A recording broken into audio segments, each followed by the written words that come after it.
what's your checklist that you go through? And I was like, oh, I have this little like dance. I go, those are up, that's in, that's down, that's locked. And I have this little like hand thing that I do.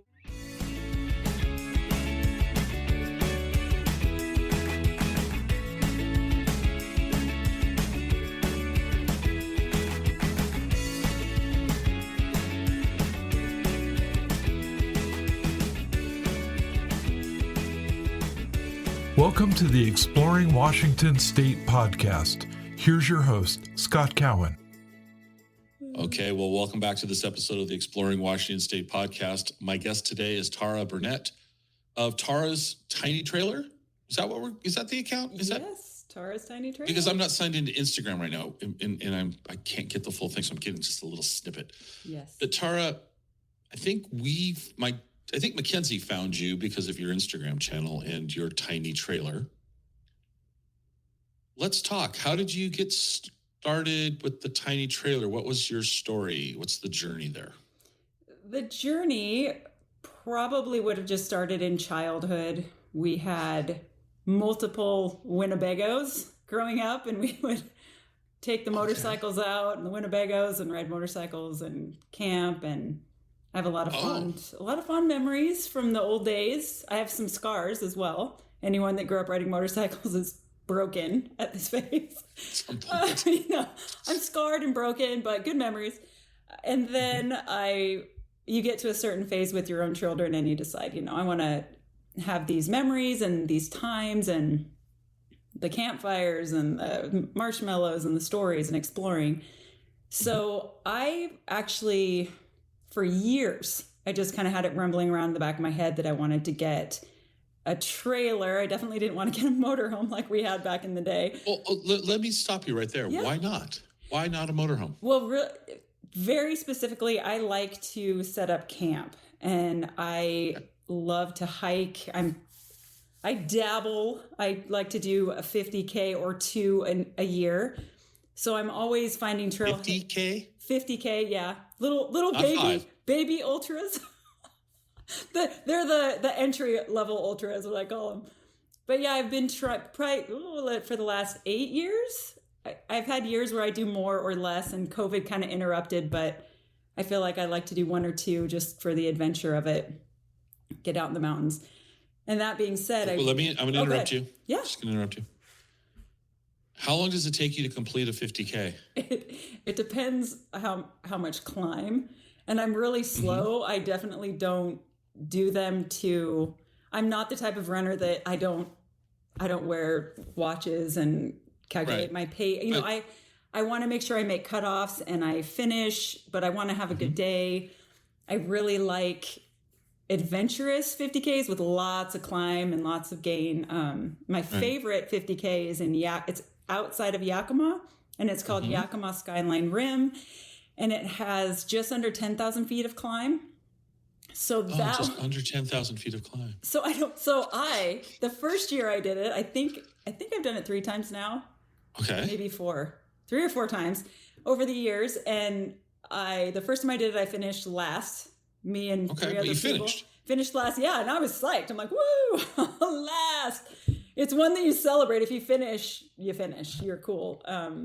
But yeah, I don't mind being in the back of the pack. I just run my own race and just enjoy the day. The people in that world are amazing. So the views and just being out in the middle of nowhere is wonderful. Help me out, because 50 steps is more than I'd like to take in one thing, much less 50K. So about how long are we talking to complete a 50K? So seriously, that one will take me like 9 hours. Like it takes me the maximum time. But then there's other ones. There's a really cool one in Kirkland called Bridle Trails 50K, and it's laps, and it's just in the park. And that one, I think I cut off a couple hours on that one, but I'm not super fast. So it's a full day. I mean, it's a full. Okay. So like super fast competitive people, they'll do them in like 5 hours, and I'm going, how'd you do this? You're incredible. So there's a huge range, and I'm on the slow. No, that's okay. I'm just trying to wrap my brain around how many hours of activity. Yeah, for me, it's an all day. It's an all day. Okay. It's an all day deal, but it's fun, and it drives me to hike a lot, and because you have to just climb, getting prepared for some of these races. So I think it just promotes me kind of constantly working towards it. What about recovery time? How long does it take you to, what's the next day like for you? Are you achy and sore? Well, it's weird. And I can't obviously speak for other people, and I'm sure they have different experiences. I feel like when my first 50K, the next day I was like, whoa, and you can really feel it. But the next day is better. It's right after. It's when you drive from the end of the race home, whether it's 20 minutes or an hour, and you try to get out of the car. That's the moment of truth. That's the moment. And then the next day you're like, I am so cool. It kind of reminds me, I'm not comparing the two. But after you give birth, you're like, I am amazing. And it kind of gives you, not the same, obviously, but a similar feeling of like, I am amazing. I accomplished something. And of course, there's people that do 100Ks and 100 milers and 200 milers and do all this crazy stuff. But, we each pick something that makes you feel like you got an accomplishment. And for me, it's... Do you ever want to try 100K? Well, I've thought about it, but honestly, just being a full-time... I'm pulling the single mom card here, like single parent, full-time job... Then all right. My schedule, it's hard for me to put more into it because I'm not a big trainer. Like I'll take 6 weeks before a race and really hammer down. But other than that, I keep mild, I maintain fitness. And then for 6 weeks before the race, I would have to put more into that part of my life to do longer races. So I haven't currently wanted to do that. So it's the length of race that makes me feel like I can fit this into my life a couple times a year and not be completely overwhelmed. All right.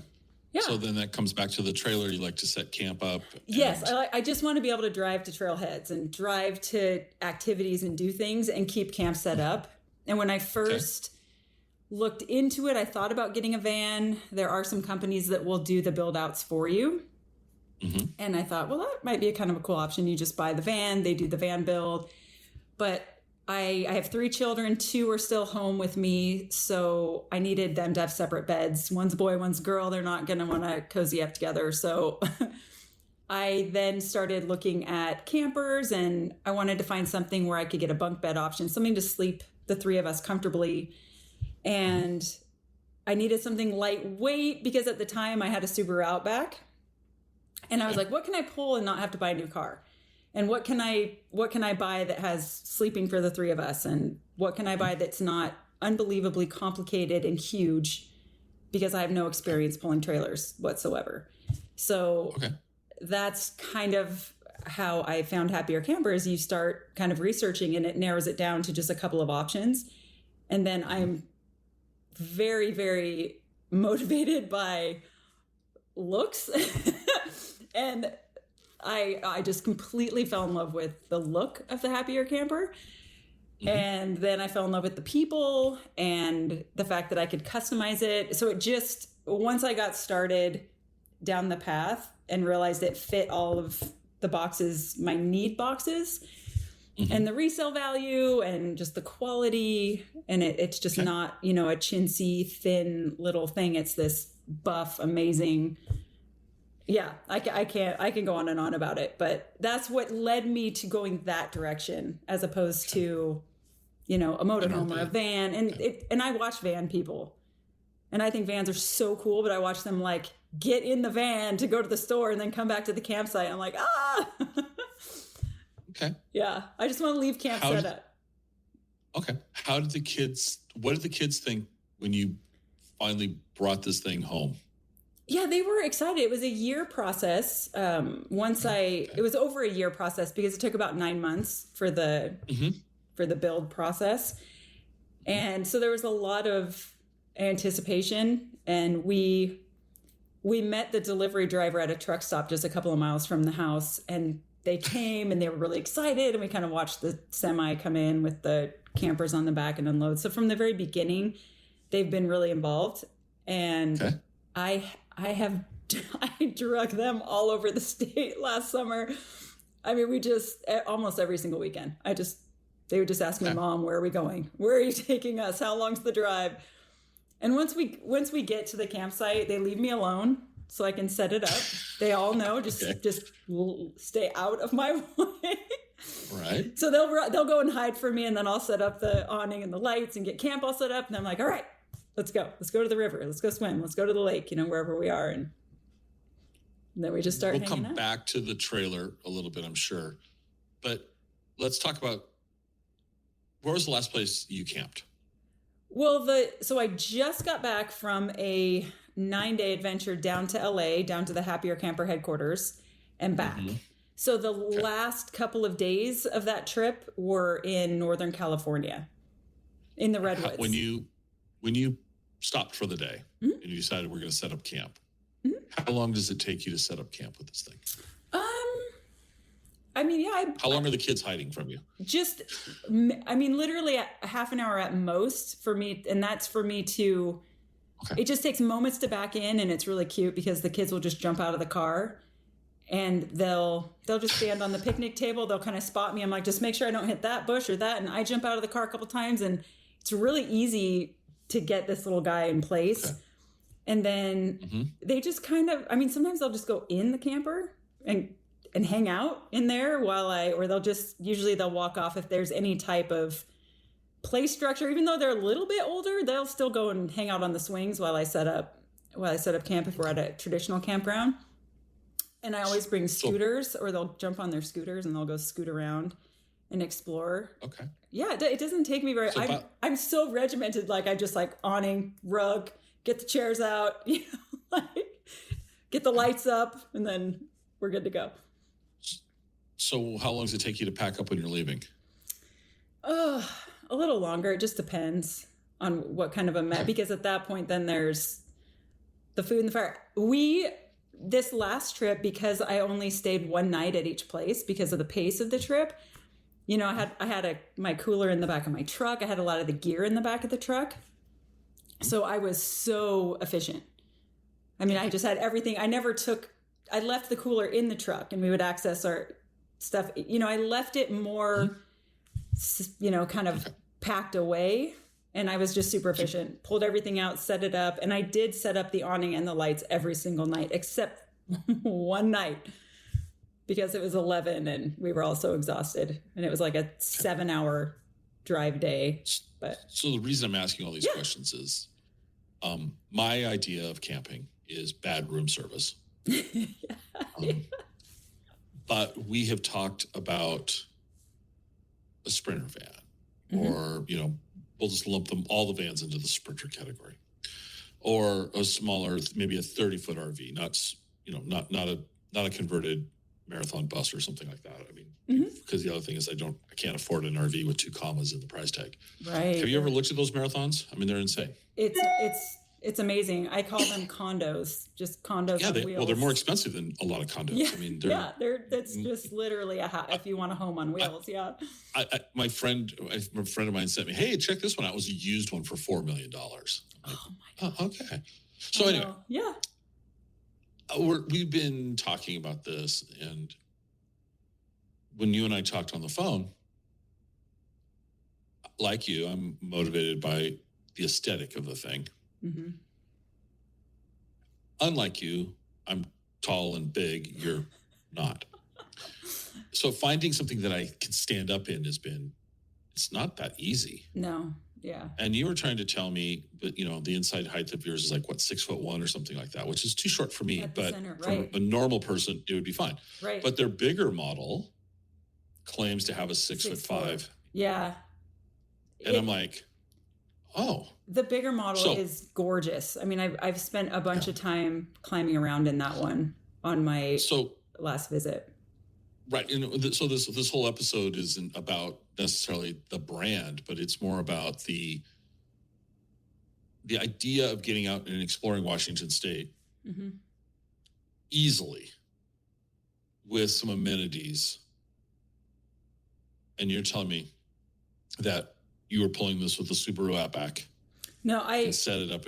Well, you were. You were, right? Or did you get the Jeep? Yeah, that was the plan, and then I ended up getting the Jeep while I was waiting for the camper.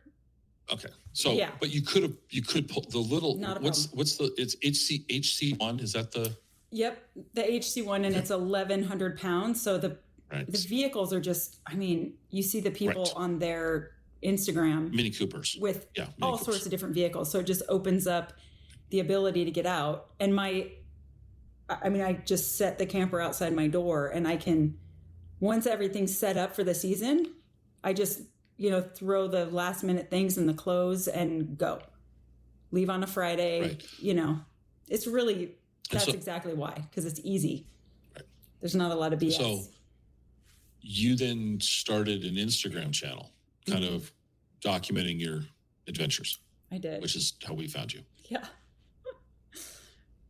So what made you start an Instagram channel? I was kind of mulling it over, and I think a lot of people do. I mean, I've noticed most people that get the campers, or I think there's a lot of push like, oh my gosh, I have this awesome thing and I'm going to show it off. And I thought I was deliberate. I was deliberate when I did it. It's not like, whoops, I accidentally started an Instagram, but I was definitely deliberate. And I thought, well, once I start it, I'm going to be consistent, and I'm actually going to fully participate in it.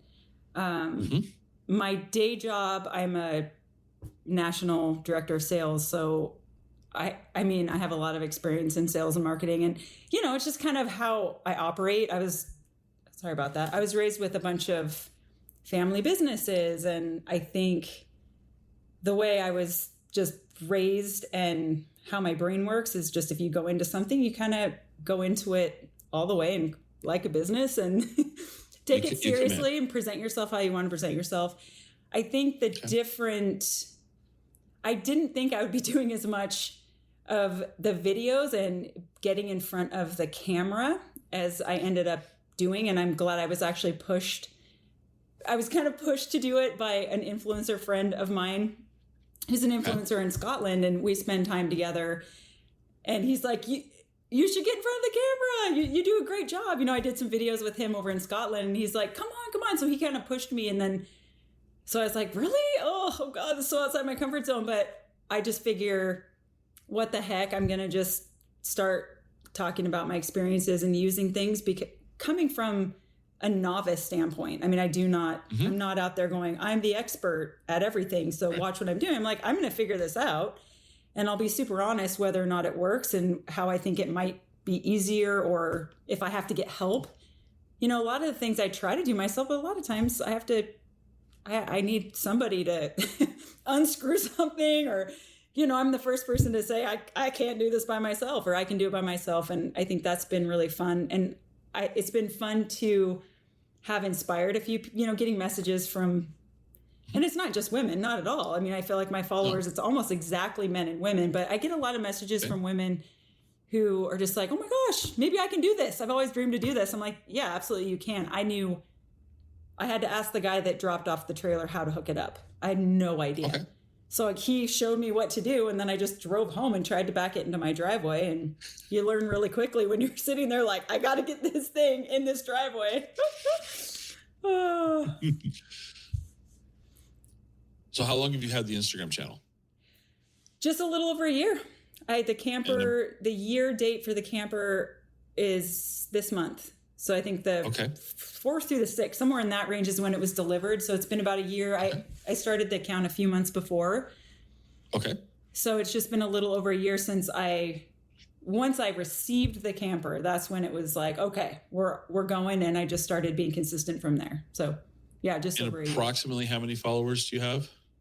I'm in the 15.3 right now. Okay.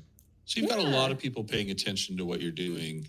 So it's been cool. It's been a interesting first year, just seeing the growth and seeing what people are interested in, and the community and the conversations that are started. And that's always my goal, is just to start conversation, because interacting or learning from people and getting opinions is really fun. I never mind when someone says, you're doing it all wrong. You're such a novice. I'm like, yes, please. I totally am. I am just figuring it out as I go. And I know that there's tools to do this, but I don't have them. So what do you recommend? Yeah. Well, let's start there. What has been the most challenging experience as a novice? I always like to ask what's gone wrong, because I think we learn a lot when we make mistakes. So what's been the most challenging for you over in your first year with the trailer, as you're traveling around? What's been the hardest thing? There's always that fear of, and I've had conversations with people about this, there's always that fear of getting stuck somewhere.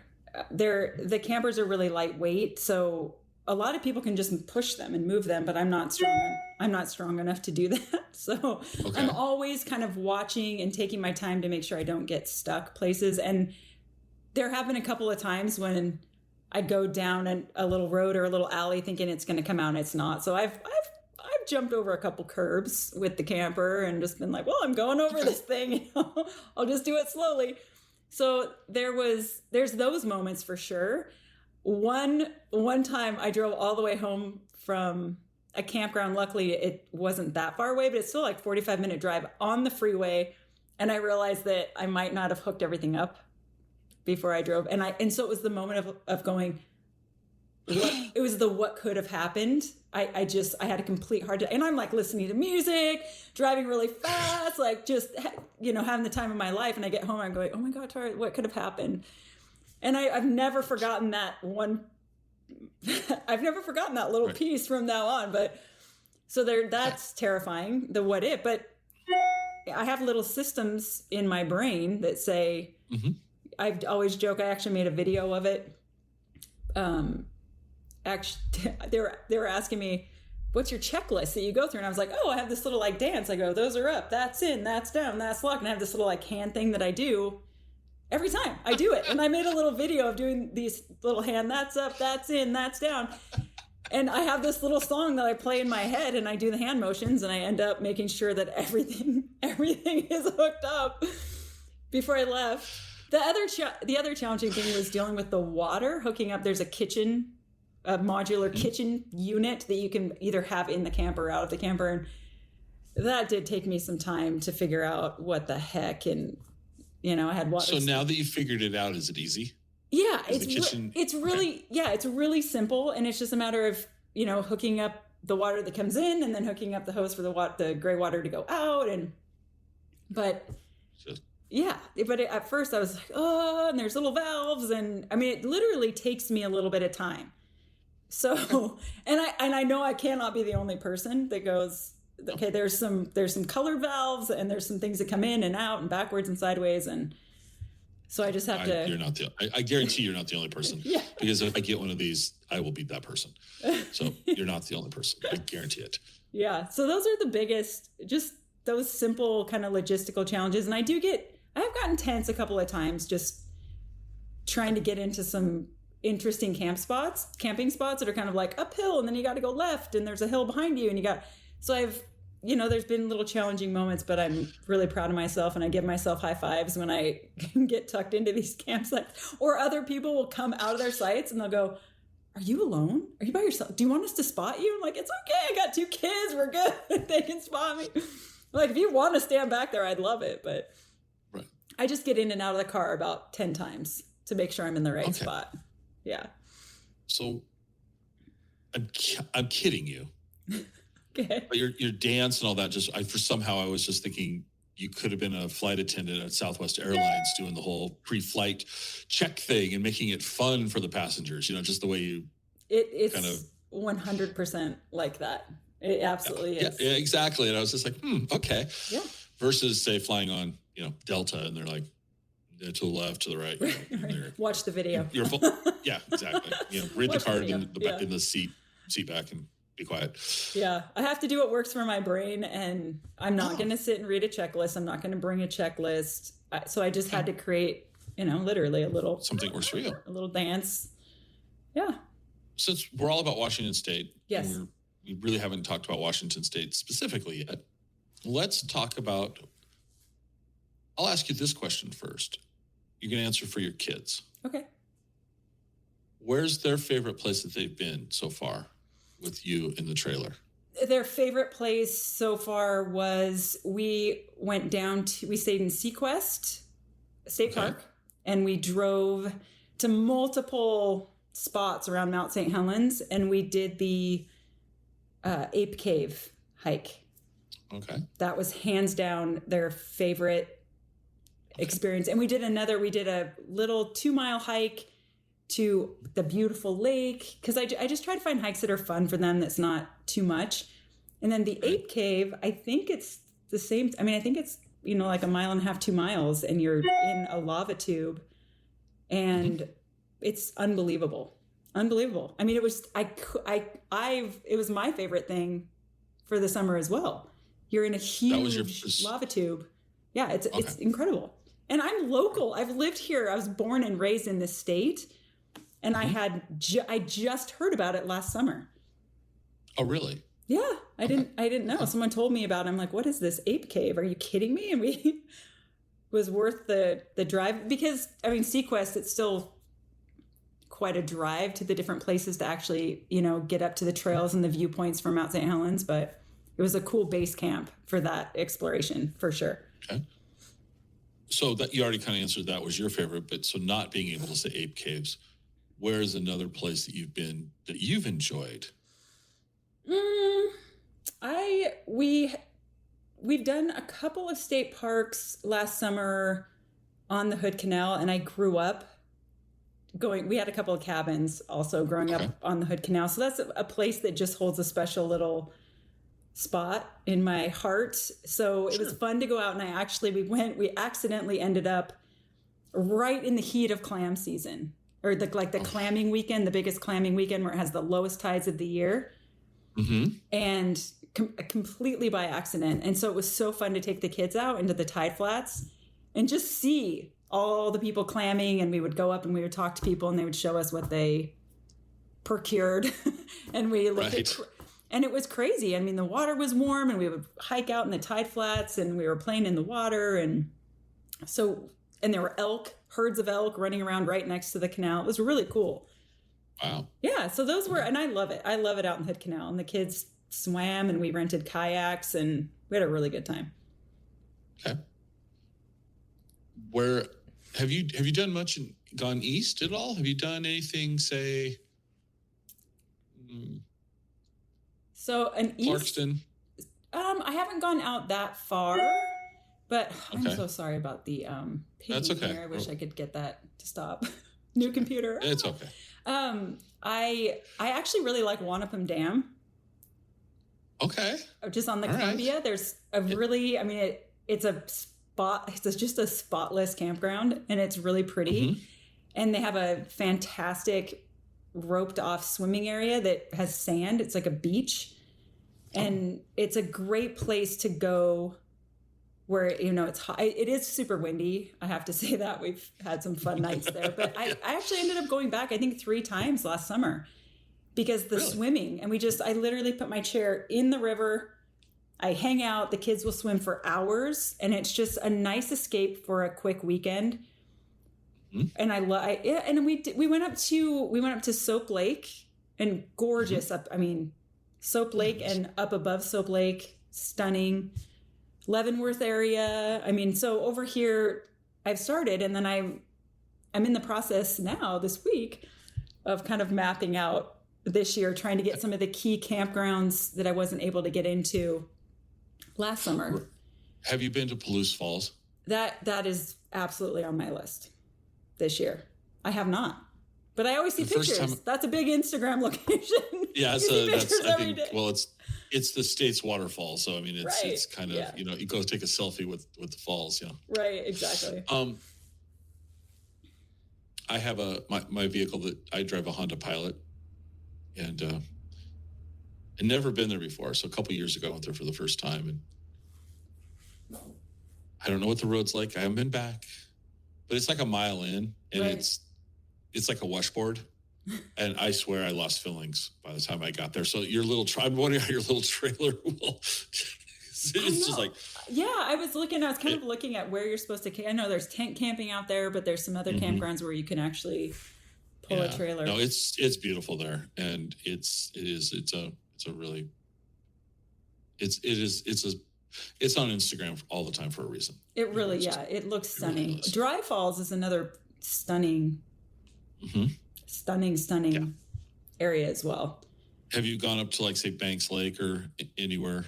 No, I mean, I have in my life. I know my parents and I have boated out there, and stunning, but I haven't done that yet. I mean, that's kind of out where we were. We did a bunch of exploring. So, you know, we went all over. Once we kind of camped at Soap Lake, and then we kind of did a bunch of exploring up there, and I'll probably head back.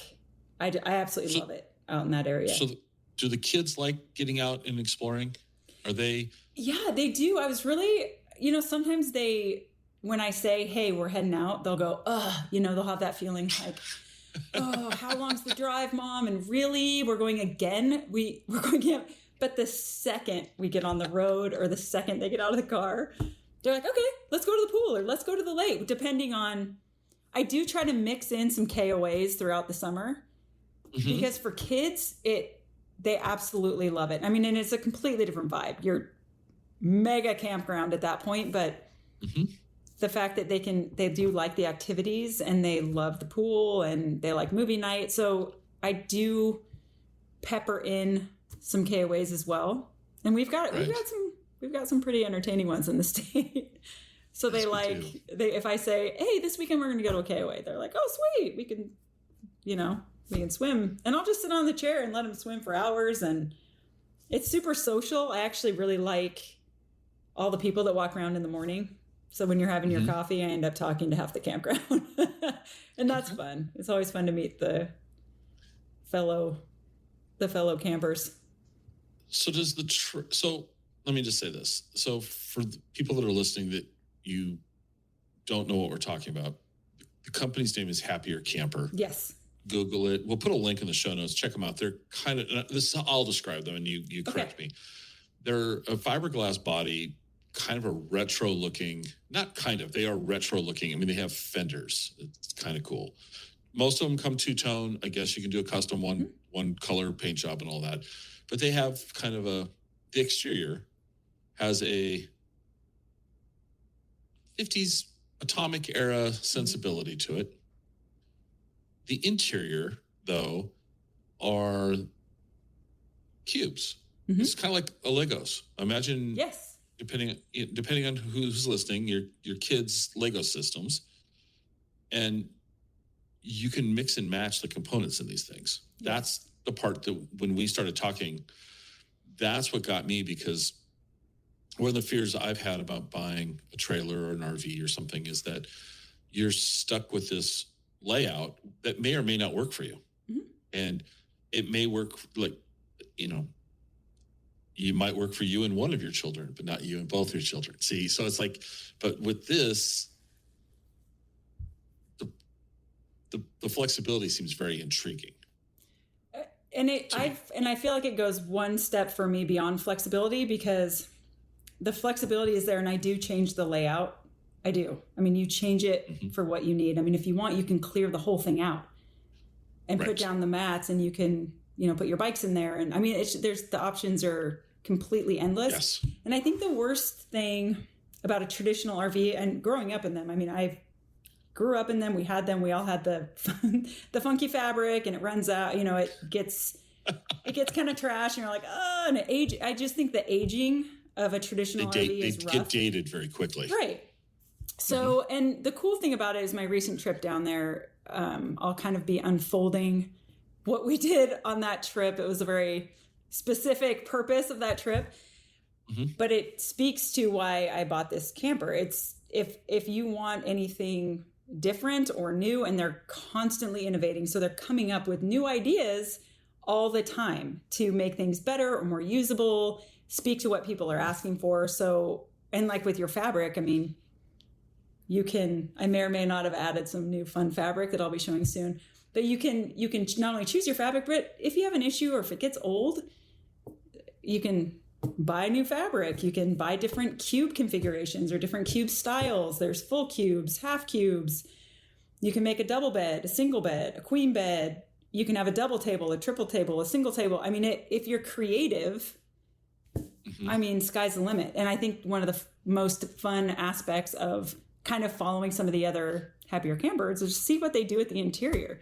Because I'm more of a person that I'm using the camper to camp. I'm not a super big decorator because it just gets in the way when you're actually camping. And so I looked at some of these people and go, oh my God, it's so beautiful. You know, maybe someday I can set it up like that. But right now half the time we're wet, muddy, dirty. The kids are coming in out of the lake and they're taking turns, you know, they're locking us all out and changing. And, you know, it's just pure chaos. So I really use my camper not in a rough way. I just really use it. It's functional. You're using it for its functionality. I'm using it. It's so functional and it's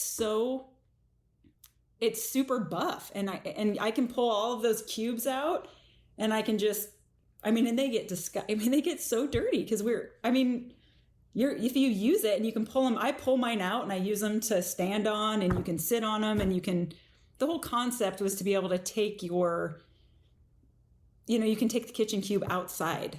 You can just pull it out and you can use it outside. You can take your cubes out and use them as your furniture. You can take your tables out. There's bases and you can just set your tables up outside. So one thing I didn't understand, or I still don't understand. Hopefully now you're going to explain to me. How are these cubes attached to the trailer? I mean, you're not just going to set them there and because they'd slide around. So how do they mount to the trailer itself? There's a grid system on the bottom of the camper. So there's actually grooves. There's literally a grid system. And so they kind of go, and they kind of set into place. So they're not attached, but they sit in these grooves.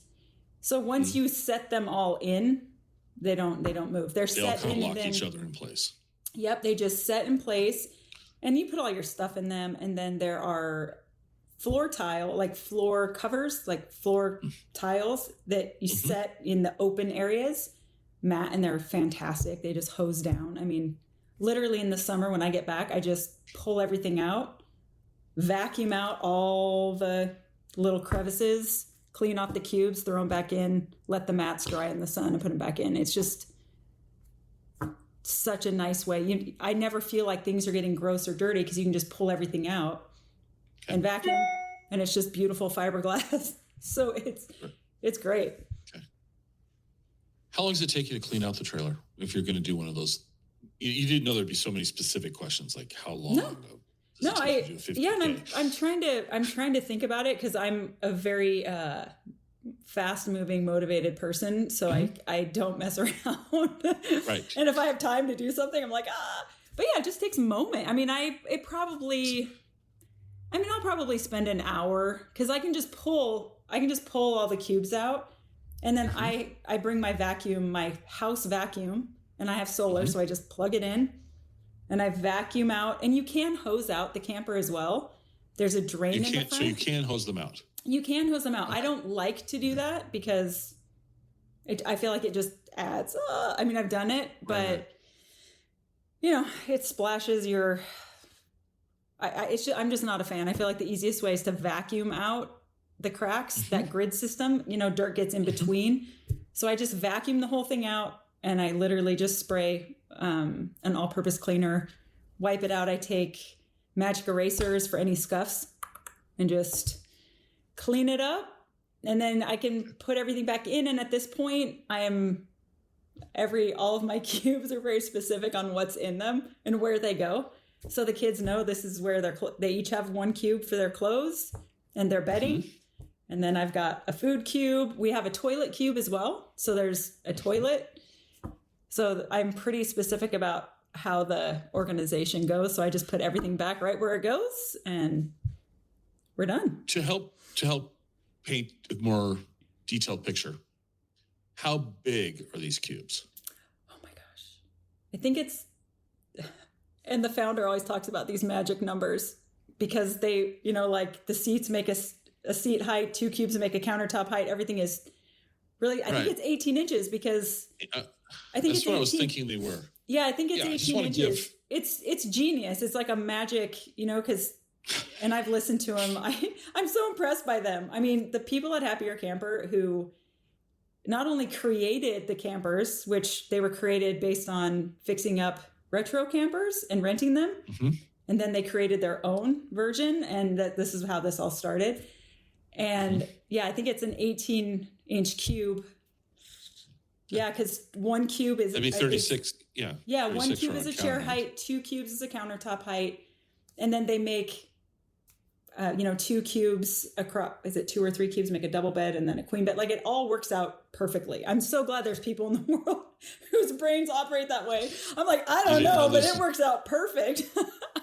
You didn't know there was going to be math involved in this conversation. I know. Sorry. I know hotel math. I can give you room nights and revenue hotel math, but camper math, I don't know about that. Okay.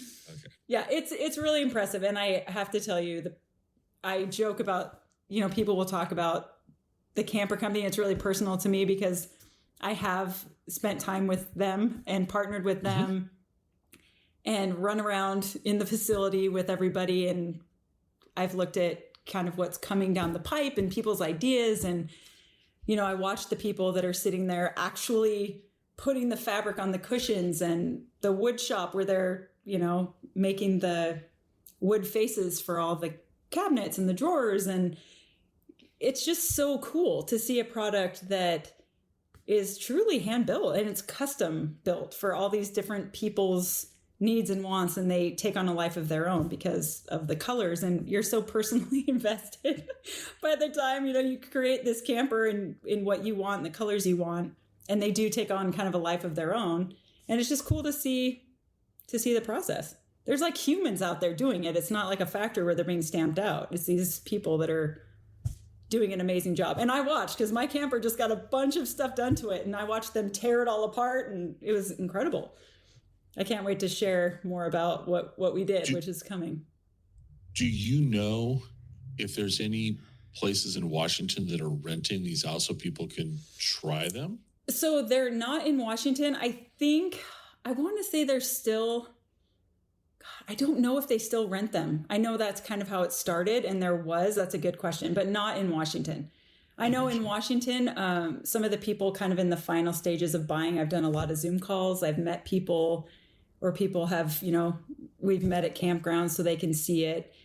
Right. And that was really cool. There's some campers now, like in the Portland market, Camping World has some happier campers there. So people have been kind of having another place to go to see them. But in this area, it's been, some pop-ups and things like that, or me, where people. I'm gonna guess that if Camping World has them in that place that we normally bleep out, Portland. Yeah. Oops, sorry. It's outside of Portland. It's like Troutdale.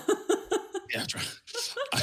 Just over the river. We're just like on the yes. Yeah. It's on the wrong side of the Columbia River. How's that? Right. It's that side. No, I know. I kid. I know, of course.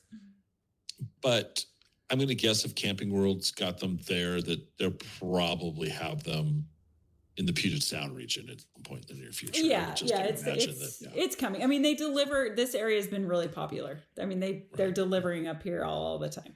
So I see them. I'm like, what? You guys stay away. I have got these up here. I told them last time I was there. I was like, you cannot let anyone else get my color. This is mine. What color is yours? So I have Silver Lake gray.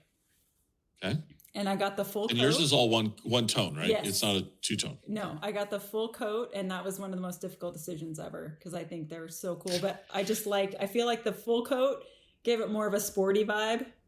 So I changed multiple times. I was like, I'm going to get white with sage green. And then I was like, I'm going to get all white. And then, I'm going to get half gray. No, I'm going to get all gray. So even up until the drop dead date on making that decision, I was still changing it. Last minute, I changed everything. I was like, wait, I don't want tan cushions. I want gray cushions. And I want gray wood instead of bamboo. And and then I still second guessed myself until it arrived in my driveway. And then I was like, okay, no, this looks good. It's too many decisions almost. You're just like, So I've talked to a bunch of people via Zoom to kind of walk through those decisions too. And, what do you actually use? And what did you think of this? And what do you think of that? And it's been really fun. One thing we've kind of talked around, not intentionally, but what are the dimensions of this trailer? So the actual trailer is 10 feet long. It's 13 with the trailer part that sticks out the front. With the hitch? Thank you. There's a technical term. The tongue or whatever it is. Yeah. The tongue, I think. Yeah, but the actual camper is 10. Do not take any of this as RV advice, folks. Right. We don't know what we're talking about. I use the word thingy a lot, and that thingy is a lot of different parts on the camper. Right. So it's only a 10-foot trailer. Yeah. It weighs about 1,200 pounds. About, yeah. And depending on what you load into it, will change right, that. Yeah, they say 1,100 dry. 1,100 dry. So, you're probably going to get it up to 1,300 or 1,400 by the time you put things in it. Mm-hmm. Let's be real. But still something that every vehicle on the road can pull. Right. Where are you going to go this summer in Washington? Let's help you plan out your summer. What's on the list? Yeah, I do, and I do have some wish list locations that are hard to get into, and you need to plan ahead. And well, you never know. Somebody out here may be able to help. Who knows who's listening? And so put it out. I know, right? I literally stalk the Washington State campground website and some days if I want a specific campground, I will go on multiple times a day waiting for somebody to cancel, and it works great. And usually the campsites that are canceled are really good ones too, because they're the people that planned as soon as the day that you could book it. Mm-hmm. No, but I'm going to go to Moran State Park on Orcas Island. Okay. Mm-hmm. And I mean, that is just one of my favorite campgrounds. And I am going to do I want to go to Deception Pass and oh my gosh, what's the one in the coast that has a similar name? Cape Disappointment. Cape Disappointment. Mm-hmm. Okay. I actually love Beacon Rock too, which is on the Washington side of the river. Don't worry. It's still on the right side of the river. But I didn't bleep you. You're like, wait, but that hike, the hike that goes up Beacon Rock is incredible. It's really adventurous. It's short, but it'll kind of get you if you have heights issues, because you're climbing on the outside of Beacon Rock with little stairs. I mean, the kids, last year my son was terrified. So I'm hoping this year, I told him, I said, we're going to go back to Beacon Rock this year. So we're going to be much more comfortable on the trail. But yeah, that's another really fun spot. Okay. And the campground is small, so it's hard to get into. Okay. Got to plan ahead a little bit. Where are you doing 50Ks this year? Well, yeah, that's a good question. My running buddy and we actually canceled one in the spring because I ended up moving. And when you have a house on the market, you just don't know. And it just got to be too much. So we canceled. We had one this month that we canceled just because I moved. And then I decided to spend 2 weeks on a road trip to California. So where was the one that you would have, the one that you canceled, where was it going to be? It Gorge Waterfalls. And it's on the Oregon side. I know. I asked. You asked, so we got to talk about Oregon for just a tiny speck. But it's one of the most popular 50Ks because it's stunning and you go by all these different waterfalls. And it was canceled because of the fires. So it's the first year back. And so, but I'm glad we canceled it.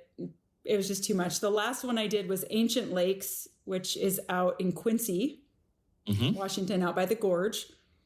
And it's really beautiful out there and really interesting. It was really cold. Mm-hmm. They just had it again a couple of weeks ago. So I don't know. There are races that I love to do. I would, but I need to plan. I need to get another one on the books because life got a little busy this spring. So I don't know yet. I love, there's a couple of different companies, Rain Shadow, that does some great races like out at Sun Mountain, and they do that Yakima skyline. And so I just kind of look at the different races. There's one called Grand Ridge, and it's actually just outside of Issaquah. And I love to do that one as well. So I don't know. I was just thinking about that. It's time now that the chaos of moving is over to get one in the books for sure. All right. Good question. So because remember, you are acting as the de facto salesperson for Happier Camper as far as I am concerned, because we are thinking about one of these. Oh, But no, I can't help deal it. breaker. I naturally become a salesperson for them because I like it. So it just oozes. There's a deal breaker for me. So Oh, explain to me. yes. Well, I don't know. I don't know if it will be a deal breaker. So I need you to sell me on this. Okay. How easy is it to make coffee in one of these? Oh, coffee. Well, okay. I do have one little video of me making coffee inside, but typically my kids sleep way later than me. And I've had multiple people go, "Why don't you ever make coffee inside?" I'm like, "Well, because my kids are asleep." So typically I go outside and I have a little jet boil and I have an AeroPress and I jet boil and AeroPress my coffee every morning outside under the awning with my lights on, typically in the dark. And I just have my time and I try not to wake them up because I want at least an hour of just coffee, journal. I turn on some music if I have service and I just and talk to people. Right, the camper attracts it attracts people. So typically people, when they walk by, they'll chat. We end up chatting. So I chat a lot with my coffee in the morning. That's an option for me, but I'm really going to want coffee inside. So how would I be preparing coffee inside the trailer? What's that kitchen unit got going for it? So the kitchen unit it has countertop little wings that come out. So you have a cube size, you have the cube, and the cube has a sink in it. Okay. So, and the sink has a lid that can close so you can work on it. And it comes with a little cutting board that sits right on top of the sink. So it's a cool little unit. And then it has two little wings that come up to give you some extra counter space. And if you don't have bunk beds, you have a lot more space too to move. Right. So do they have a heat? Is there a stove element that's available? So it comes with a stove. When they sell it, it comes with a stove, but it's not attached to the kitchen unit. Oh, okay. And it comes with a beautiful stove, but I just use the Coleman Fold and Go. And it's just a Coleman stove that folds in half, and it just happens to fit perfectly inside the cube. Because I'm a crazy person about having a spot for everything in there because it's such a small space. Okay. So I just use that stove, and I'm usually outside cooking.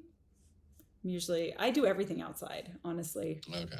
But if it's freezing, but I do prepare, and I've got some videos coming up from the trip where I'm making lunches for the next day inside, making coffee in the morning in the camper. I try to kind of show show what it's like in there more, because there's a lot of people that have been like, okay, we get it, it's cute, but show us more of the inside. So I try to pepper that in too, so you can see kind of the reality of what it looks like inside.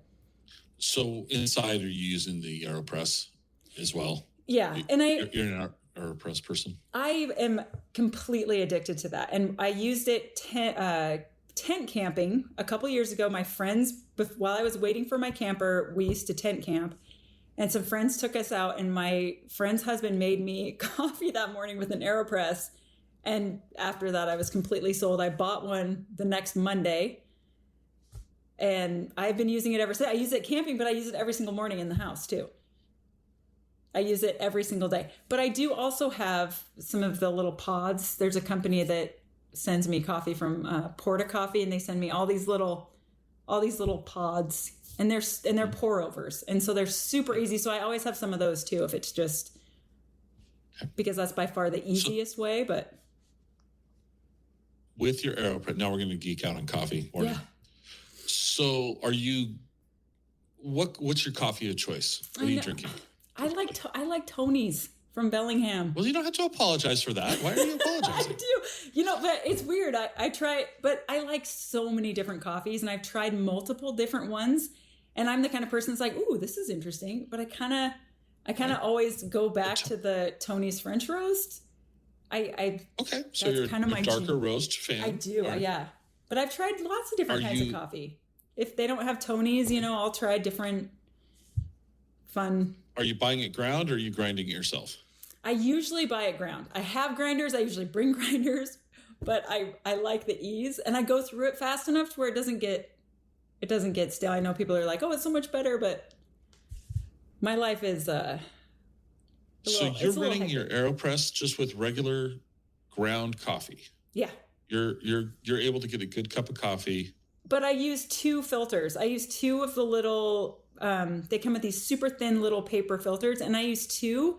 And so I like, for a longer steep, it holds the water in longer. And I kind of, if you stick the top of the AeroPress on, it'll hold the coffee in longer. So I do make it for a longer steep because I like it really powerful. So you don't do the inverted method then? You're not standing it on its plunger? So I use the cup, and then I put the plunger on top, and then it and then I let some water drip because I want to fill up my 14 ounce. I have like a big 14 ounce Yeti cup. So I like to add a little extra water. So I probably don't do it the right way. No. There's 2 schools of thought here. There's the traditional method, which is what you're describing. And then there's the inverted method. And I think that's what my neighbor does. I do the inverted method. We were watching each other, and I was like, "Oh, you do it that way?" She's like, "You do it that way?" I'm like, "Yeah, I want more coffee." And she likes coffee lighter. Like she'll do medium roast, and she doesn't use as much. And I like coffee that's like tar, almost. Right, as it should be. That's how. Yeah, I like it. I like powerful. Have you tried the metal filters? I haven't. And I've looked at them and I've gone, ooh, I should try that. But. Well, here's the thing. I don't know how it's going to compare to a double paper filter. But when you use a single paper filter and you use a stainless steel filter, the stainless steel filter seems to keep a lot of the oils out of the coffee, where the paper filter lets them pass through into the coffee. Okay. So if you don't like the oils, then the stainless steel filter is a really nice thing. Plus, you just rinse it off and it's ready to go again versus, it's super easy. But it does change the flavor profile of the coffee. Interesting. I have now tried it with paper and 2 filters, so I should experiment with that. Yeah, I always. So it's Tony's pre-ground French roast. Yep. Okay, that's fine. I used to do the Cafe Carmelita when I used, a coffee pot, but I haven't used a coffee pot in at least 2 years. As soon as I had AeroPress coffee, that's all I do. And right now, it's still sitting in my camper. I haven't even taken everything out yet. You haven't sprung for a second one? I've thought about it so many times, but I just always have it with me. It's like a purse or earrings. It's an accessory. It's always with me, no matter where I go. I have my little coffee kit. As you should, if you're a Washingtonian, as you should. Yeah. I have my AeroPress and my Jet Boil, which those are probably my 2 most used items that I own. The Jet Boil, because the water boils in literally 2 minutes, and I don't have to wait. Well, we're gonna wrap this up a little differently because we talked coffee. Because normally I'd ask you where to go to get a cup of coffee in your area, and you've just told me the AeroPress and Tony's. That's a perfectly. I make my own coffee. I know. In your travels, yes. Where have you found an interesting place to grab something to eat? Oh, food. When you're passing through Olympia, Vic's Pizza is one of my favorite places to grab pizza because I'm a plant-based person. So they have the best vegan pizza in the entire world. Too. They usually they'll have like a cream sauce and a yellowy kind of, I don't know. I love Vic's Pizza, both locations. So if I'm cruising through and if I'm like on the I-5 corridor, but I do also, I have to say that when I go travel around, I pre-make like potato salad and muffins. And so I do a lot of pre-cooking so that we don't have to, so once we're out, we don't have to rely on road food, but Vic's Pizza is a winner for everybody. If we're on the I-5 corridor, if we go that way. If you left it up to the kids, they could go anywhere they want on the road. Where would they pick? As far as camping? Yeah. So they would go, you know what? A really fun one that they loved is called Ike Kinswa State Park. It's off of Highway 12 and it's on a lake. So anywhere where they can get in the water. That is the number one. So if they're in Ike Kinswa, all of the campsites, you have a little trail to the lake. So you feel like all of the campsites feel like lakefront because you have your private little trail to the lake. So I think that, or if we can go to the Hood Canal, they really like to kayak and get out on the water. Okay. If they can swim or get out on the water, they're happy. Or play in the river. I mean, water source has been number one. So one last variable to this. If you don't have the kids, where would you go? Oh, if I don't have the kids, then, well, the kids would like this too, but I like to go to the coast. Okay. Yeah. I love the Washington coast. I think it's absolutely stunning. It is. And, oh, you know what another wish list is really quick? Hoh Rainforest. We're going this summer. Okay. I haven't been in years, and I'm excited to show the kids. Yeah, very cool. Very close space. Okay. Yeah. What didn't I ask you that I should have? Oh, boy. I have a funny why I'm super local story, which I told you when we initially talked. And my great-grandfather is Harry Truman, and he decided not to leave Mount St. Helens, and he passed away when it exploded. But it's kind of a funny story. He's an interesting character. And one thing I love about technology is now you can YouTube this guy, and you can go see all the people who would go out and talk to him and try to tell him, like, hey, should you take off? But it's been really entertaining for the kids now no one believes the kids at school. They're like, that is not your great-great-grandfather. I'm like, oh yeah, you're related to that guy. But that's kind of a fun, just local. We're super local. Right. Yeah. Yeah. Where did you grow up? What part of the state? So mostly I grew up between Maple Valley and Redmond. Okay. Yeah. Okay.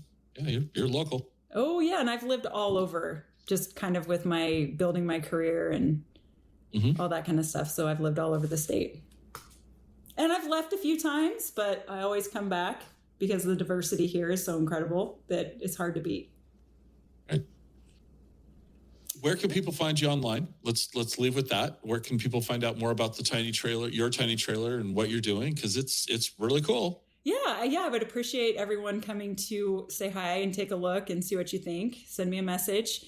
I have an Instagram account, Tara's Tiny Trailer. And right now that's it. I have a TikTok account, but I'm mostly tagged. Happier Camper will take some of my videos and make them. I put a few, but I'm really not on TikTok yet. I've kind of dabbled. And I'm working on a basic website.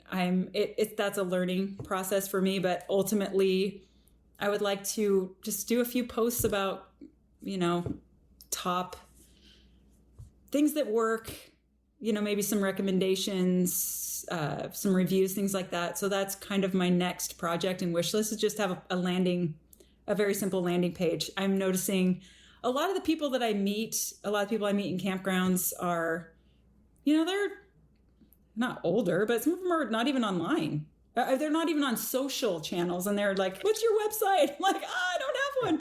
So that's my wish for the future. But right now it's mostly on Instagram. Okay.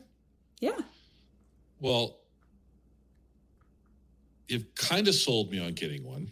I know. Now, I'm the hopefully worst. my wife, hopefully my wife will listen to this episode, and it will, she won't listen to this far. No, I'm just kidding.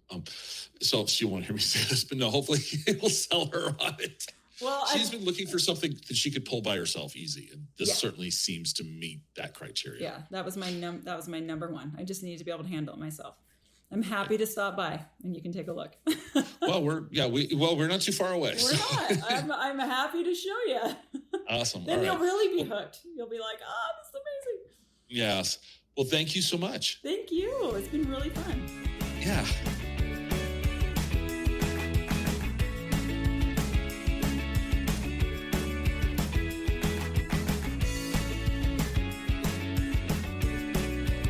Join us next time for another episode of the Exploring Washington State podcast.